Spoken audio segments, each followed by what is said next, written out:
Melina me ke aloha ia kākou, mahalo anui ke ia akua ana mai a peia pu me ke kono ana mai a mākou e Craig e hele mai hai olelo no ke ia wahi puke a mākou e pa'u ana I ka puke e lua ke ia manawa o ia ka mua. No leila, thank you everyone for being here. Thank you to our students for coming as well. We dragged them along. Yeah. It just aligns with our class time, so thank you for being here. Also, mahalo to guests for coming and professors of this department who have been amazing supporters of our theater program. So mahalo anui. It is a privilege to be here to share with my colleagues. We are co-directors. It's a joy, and we all kind of bring our strengths to the table to create something very special. When the grant was written, and I just want to mention as we get into this, you might be wondering, what is ANO? We received a strategic investment initiative grant, and when we were writing that, it was fierce and quick, and it went in, and before you know it, we heard back. And when we were trying to come up with a name, I was actually sitting with my son, and I was Ka'ipu, who's in the English department, working towards his PhD, and I was throwing out all kinds of names and acronyms, and then I was trying to get something that aligned with Huolelo Hawaii, right? A Hawaiian word that you would understand. And I couldn't get away from two consonants. So anyways, we aligned ano, and the term ano in Hawaiian, which is not spelled with two N's, but there are macrons or kahako, means fast, immediate, now. That has been the work. The work has just been like boom, boom, boom, boom, boom. You know, so I just wanted to give a little bit of background on that. And we're going to be sharing this talk together. We want to talk a little bit about ano and how it's composed.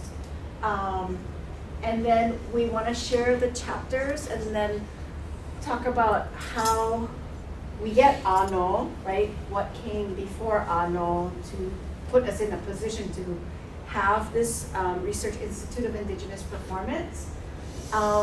And I think we're gonna all split this one. So you wanna talk about the first ma'ave, and then we'll just kind of split the ma'ave. Yeah, so the first ma'ave is scholarship from publication. And so I think when we were first coming up with our narrative for the Strategic Investment Initiative, we realized how there was a scarcity of texts and resources or tools for teaching about Indigenous performance, whether it be Anakeaka or Indigenous Filipino dance or Maori music. We realized that there are not a lot of monographs, there are not a lot of articles, there are not a lot of research sources that are written from the perspectives of performing artists and Indigenous performing artists themselves. So we wanted to kind of emphasize that Indigenous artists can bring their whole selves to their research and show that their research is valuable and their experiences are intellectual. They're not just superficial or for entertainment or for commercial reasons. And so it was really one of the things that we highlighted was the lack of parity or equity amongst Native student population, Native faculty, and to kind of highlight that as the need for to exist and for this being the main research university of this place, that it's sort of failing in this particular area. And part of that is by having anthologies, having strategic meetings for planning events, particularly, and we'll talk about this later, but the annual conference that we had in 2024 and most recently in 2026, where our students could present their research. We've co-taught 768 Hawaiian Indigenous performance methodologies for 3 times in the past, and I think that will be part of the next one. So why don't we go ahead and pass it on to the curriculum and archive? Yeah, so I think it's safe to say, so all of us up here are artists, practitioners, and reside in a scholarly space. So we all pretty strongly believe that the arts is a way to connect, right, with history, with culture, with the future, with each other. And we felt like it was important that this institute develop and support and uplift curriculum that allows for that expression to happen. So in some ways that ends up being kind of at the K-12 level we've worked, and then also in higher education, as well as things like, workshops and various ways just to engage with the performing arts in this way as well, right? It's the development and expression of curriculum. Both in individual courses and in a more broad sense, even across the university. So we have members of ANO all the way across UH Manoa, and then we also have collaborators who are beyond the Pai'aina, just working together to kind of create this work. We also felt like archiving the work was really important because it's not like there isn't a history of this work coming. It's not like ANO is the first idea to ever do this, but it's an institute that we believe it's part of our task that we are notating, we're naming, and we're creating this archive of work that has come before us, that's currently happening, and that will happen in the future as well. So we hope to serve as a place to house that knowledge as well. Mahalo. And so for the third ma'awi, our third strand that's woven together to create ANO, this is our outreach and recruitment. Part of that, the funding really came through so that we could have graduate assistants to help mobilize and make this work happen. The 3 of us have lots of dreams and hopes, and our members as well have ideas for projects, but without the student workforce, the rubber doesn't hit the road. It just kind of stays in our notebooks or in our dreams. So we're very grateful that a good portion of the money that we got from the Strategic Investment Initiative has gone to fund students coming to school, working towards their degree programs, and coming through our program. The other thing is the outreach. So we have now gone to all but one island across the Hawaiian chain to get into the community, to share the work, and also to, kind of see how we can service them through the curriculum and archive we're creating, and then inviting them to come and partake in the conference, just trying to be in the community as well, and bridge, right, the what is that phrase? Gown. The town and the gown, right? There's a little phrase, right? So that the work that we're doing is very much relevant and applicable to performing arts being taught in our K through 12 schools and also in our community colleges. And we also have had funding to go international as well and develop partnerships with Toi Whakaari, which is the New Zealand Drama School, the University of Auckland, Victoria University, or Te Herenga Waka is how they've rebranded themselves. And these connections across Oceania, even with University of South Pacific, these are scholars we're working with who are being published in the work as well, in these volumes from Noi'I Nowelo. And I think just to add that we, part of the initial research assistantship support that we got was to assess what does the landscape of a formally recognized institutional space to study Indigenous performance art. And there were only about 10 programs across the globe where a student could commit to this particular line of research. In some places it was more on just about indigenous studies, but not with a specificity of performance, or just about performance in theater and dance or design, but not with a sanctuary space of indigeneity and cultural practices. So it was really kind of important to see the function that this kind of coalition across universities could serve to the global indigenous population, or the global majority. Aye, mahalo, mahalo. Okay, moving forward. So we have a recap of our first conference. Mahalo to Marcus, yeah, our wonderful GAs who make these fun videos for us.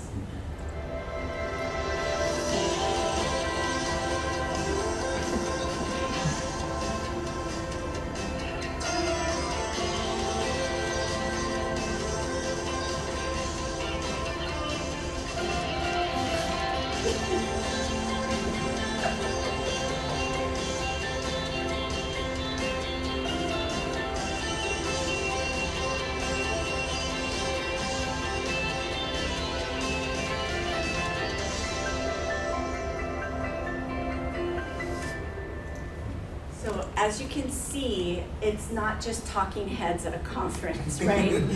Performing artists, we need to move around. We learn in other ways. So the workshops that we curated, we made sure that there was movement workshops, there were workshops where people could use their hands, tactile, sorry, not tactical. Tactile.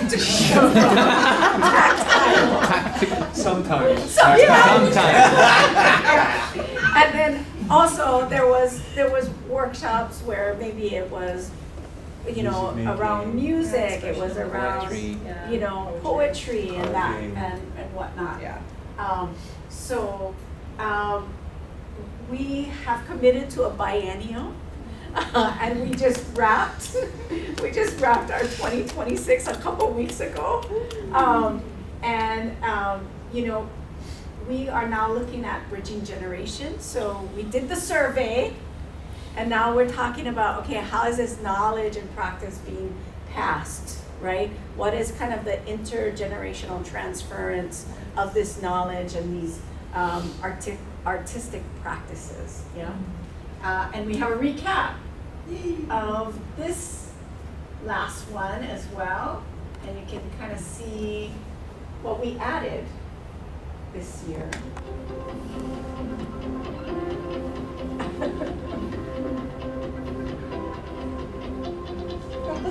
Sorry. Nice replication over there. Yeah.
So we added film screenings this time. and a professional development aspect to talk about publication. And we added one more thing. Hey, Panela, Olela, who about you? Oh, we had both Yeah. times, we had a Hawaiian language, and then the student poster session, so they could present their research. Yeah, so we're looking forward to 2028 already. Yes, are we? Yes. Paperwork started Yeah. now. We had a preview of Lele Vale. That's the other thing we had, yes, yes. Okay, so we're gonna get into the book, and we're gonna try and just honor all of the contributors by reciting their names and the titles of the book. And yeah, and then yeah, yes. Okay.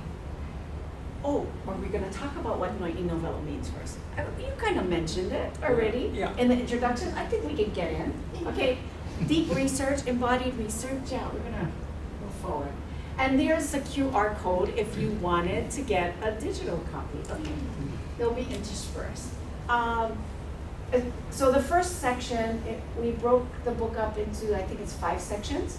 First section was dealing with Noi'I Keaka, so this was theatrical tradition and liberation through theater performance. We're gonna just, I'd just like to Yeah. jump in there that 3 of those 6 pictures are people who either have been or currently in the English department. yes, Yes. yes, yes, yeah, very true. The bottom 3. Yeah.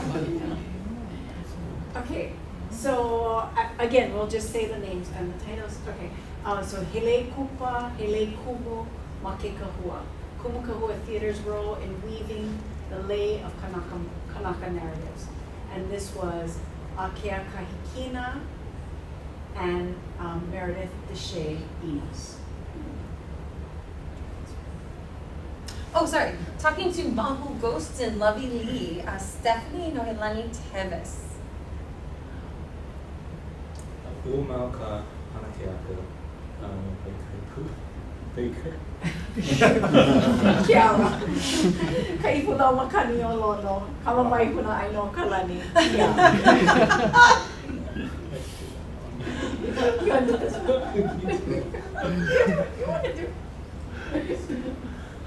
Okay, Hona Wewe Ihe in Hawaiian. Shakespeare Makololo Hawaii. This was Yasona Caver. Native by Design, exploring an indigenous approach to theatrical design by Noelani Montas. Oh, and if you needed the QR code. So part 2 is about Noi'I Mo'olelo explorations in craft and creation. Triptych of Mo'o Poetics by Nowelo.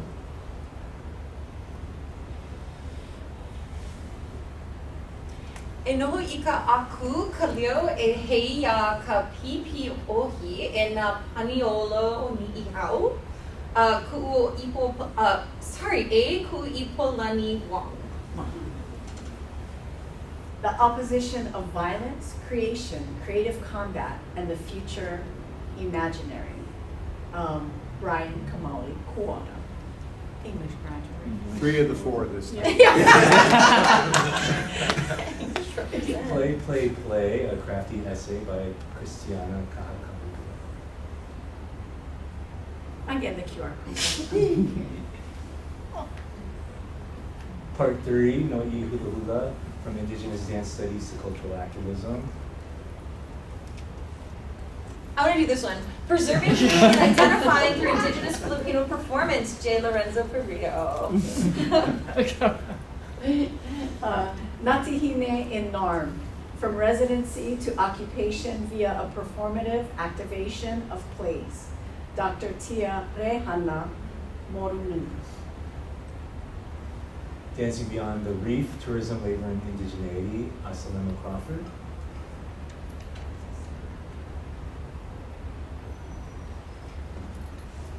Time to shake the coconuts. Igniting cultural radicalism through Tahitian dance, awakening ancestral ethos, and forging a blueprint for the looming revolution. Te Mari Kura Fakataka through Fakataka, yeah? Yeah. Okay, great, sorry. Right? Brightwell. Mahalo. And the QR codes there. And then part 4 was Kuka Kama Ilio. And this was kind of inspired by some conversation publications that my partner and Candace and our auntie Tuti had worked on. Yeah, conversations on indigenous practices and education. The first one was He Hanauna Ho, a conversation with a new generation of Kanaka Maoli filmmakers, and this was Mary Tuti Baker. Poli-sci, that was a poli-sci. Yeah, there were none in the previous one because English department people can't dance. Oh! Also, Justin Chong and Aina Paikai. You want me to do this one? Okay. He na'awao, he no'ono'o, he no'ono'o na puali keaka. An enlightening conversation with UHM Hawaiian theater practitioners. Yeah, let's just do the names, because I don't think they're separate. I think they're just like that. I'll do the names. Okay, so po kahiki ko I vehi lani, I ka po mahina la'i kaina. Kaipula makaniolo no kamawai kuna aino kalani keala, formerly Baker. Yeah, Akea kahikina, Lily Hi'ilani Okimura, Yasona Caper, Joshua Baba, Kamwani Ala, Ho'omalu Ika Onohi, Ula Aloha, Tavares, Noilani Montas, Kane Ikolia, Kawahine Ika Iukapu Omua, Baker, and Ikaika Mendez. This one was really special too because it was our students in conversation at the time. You know, I think this one's gonna be one I can't wait to see 10 years from now. Oh, Yeah. Yes. I mean, yeah. And there's that code again. Okay. And then part 5, Ho'olulu. Ho'olulu, preserving and expanding. Noi'I Nowelo reviewing an inaugural conference on indigenous performance. You want to say his name? And so this was our graduate assistant who is currently a law student here, and they were the coordinator of the conference, the first conference, and they produced, we recognized that when we were writing the grant that there's a lot of needs for a lot of granting organizations want you to cite, how do you know what you do works? And a lot of times we don't have those citations, even though we have that knowledge that works. So we felt that a report that showed the efficacy for a social science kind of aligned granting agency would be very useful for future generations to continue doing this work. And we'll just say his name, Sunny Dryden, Huehui Kapono Myers. And then this list of Kanaka Maoli playwrights and plays produced by Kumukuhua Theater. And if anybody hasn't gone to Kumukuhua Theater, they're such an important venue, institution, and like mode of performing here. Like they're right, we've got a lot of nods. Okay, great, wonderful. If you haven't gone to Kumukuhua, go down to Kumukuhua Theater because they're an incredible site. Yeah. With Daniel Akiyama, Akea Kahikina, and Meredith Deshahinos. And that is the end of the book. I think we were rushing through that, and we probably didn't need to rush.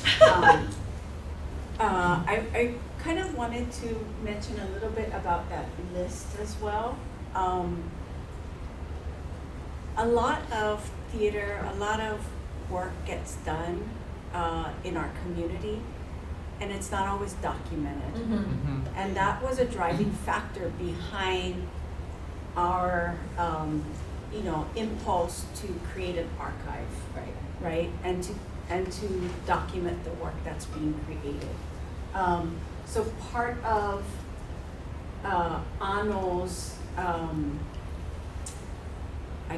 mission is to go ahead and deposit all these things into Scholar Space. And so that's something that we're working on right now. All of the recordings of the previous two conferences, the Hanakiaka that have happened, and we'll talk a little bit about that in a second. The curriculum that we're creating, the play guides that are being created, as well as the workshops that we're doing, whether it's the Hana No'el series where we're bringing in, expert crafts peoples from our community to teach our students and document that, to bringing in international recording artists to work with our students to create new mele in Olelo, Hawaii, or in their native language, because in our first intake of that, we had someone from Rotuma, and he composed a song in his language, and that was part of this kind of breathing life into and actually liberating ourselves of not feeling the need to just be traditional and to experiment, and having the Maori recording artists over here, I think, not that we needed permission, but it allowed the students to see the possibilities, right? That this kind of music is viable in Olelo, Hawaii, right? So mele Olelo, Hawaii, that's not necessarily just mele Hawaii, that the traditional mele that we think about.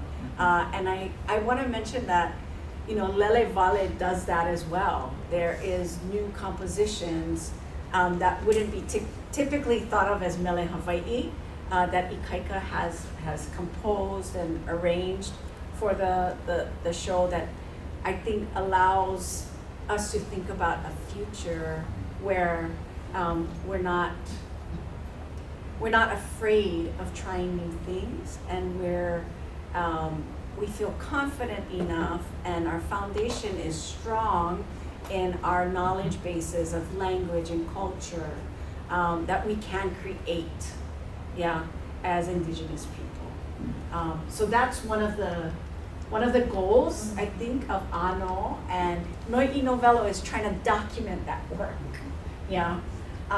So as we move, we'll talk a little bit about jump back. If you go to the QR code, actually in the introduction, you can see a bunch of diagrams about the different ma'ave that just show a little bit how the different guest artists that we had come be guest lecturers in 768 or in our classroom, and then that inspired the students to kind of move a particular direction with their course paper, and then they presented their course paper in the student poster session at the conference, and then at the conference they saw these panels where the contributing authors also workshop their ideas. So you can kind of see the ma'ave being woven throughout the different diagrams that we have there, and also the chapters themselves. I was about to say something too about how it relates to creative work also. Like the chapters in a book express themselves on stage or express themselves through movement, and vice versa in these really interesting ways when you look at performance studies in this way, that it's always kind of in conversation with itself in a very kind of cool, faceted way. Yeah, we have some students writing about their own work. We have some students writing about their peers' work.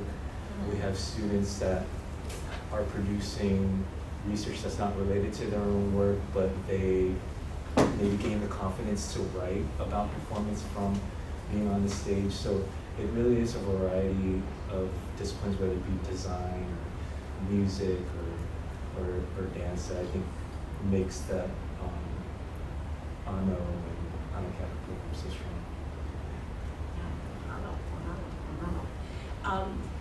So currently, what we're doing is working on the second volume, and so we're going to talk a little bit about the second volume, which is I'm feeling 2026 is the year. It's coming out. It has to come out this year.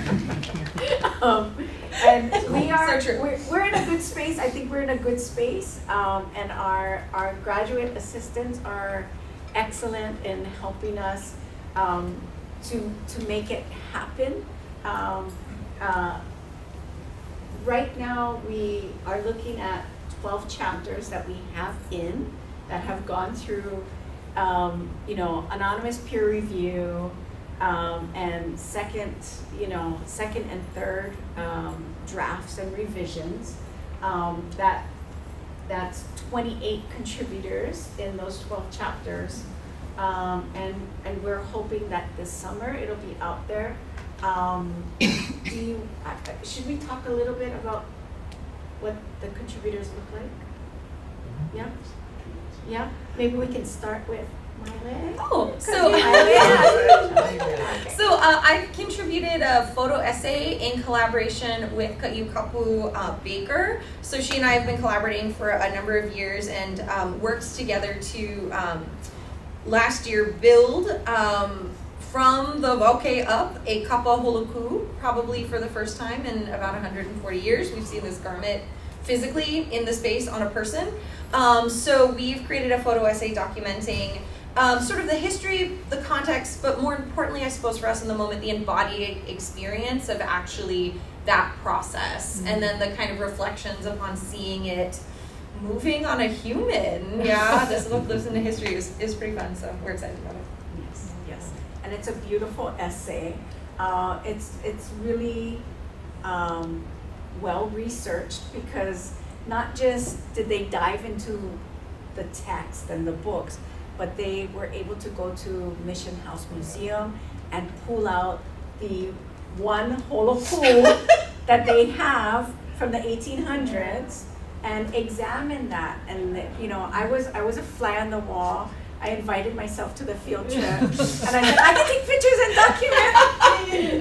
Thank you. Yeah. So now they have pictures to go in. But it was really kind of amazing being with a garment that was made, more than 200 years ago, and they got to examine and see how it was put together. It was a really awesome experience. So I'm glad that we're able to document that and that be a part of the next publication. And get to know those unnamed makers, right, through their work, right? So many artists, that I felt like I had a glimpse into meeting somebody through this art. Yes, and then shall we talk a little bit more about the other, you want to share, We are co-writing, we've co-written a chapter on the pedagogy or teaching 7-6-8, the Hawaiian seminar on Hawaiian and Indigenous performance methodologies. And it's based off of a conversation with ourselves and Dr. Apollonia Tamada, who was our co-collaborator, co-conspirator back in 2023, 2 to 3. 2 to 3, Yeah. who was a visiting Fulbright scholar from Fiji. And I really cherish that process because, like you said, it's like, but there are these moments that we had that we could reflect on what made it so special, what we each brought to the space that in Filipino language there's this prefix called ka, which infers a type of relationality. And I felt like as you're like kakunu or co-educators, it was this really great way that we shared the responsibility of launching the law or starting the course that is one of the core requirements for the first concentration in Hawaiian and Indigenous performance PhD. So I thought it was really, it's really special that I get to share. Yeah. What a special opportunity we had to have Dr. Tamata here for a whole year with us and learn from each other. I think team teaching is one one of the most valuable experiences I think I've had as a you know, an educator here at the university. You know, to be able to kind of share the weight, but then also pull from each other's strengths and be in a space together and watch how each other teaches and learn from each other that way. Yeah. And I think yeah. maybe the backstory to that is that Noi'I is the first Native Hawaiian faculty hired in the department, and then I'm like the first Filipino faculty. And so we were sort of entering a space that I didn't feel like I belonged when I was a student here.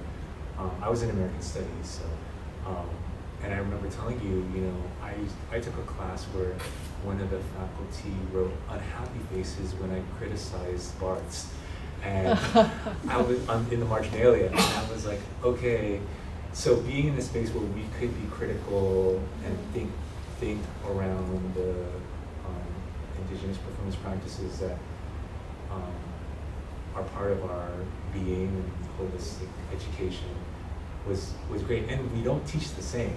We don't Right. have the same pedagogical approach. So kind of managing like where you sit in the canoe at what time was great too. Like what kind of assessment activities, how do we get feedback, what kind of learning activities, what kind of material do we assign. That was great. And yeah, we're fortunate to be able to do that this semester too with our students in 768. Yeah. So other chapters that are in there, we actually have a whole section that deals with mele, that deals with music and poetry. We have an author who's looking at 19th century wailers and the shanties that were written in a Hawaiian context, because these are Kanaka Maoli wailers who were abroad and they were composing mele. And so, you know, so we have kind of historical mele and the historical socio-political context around that.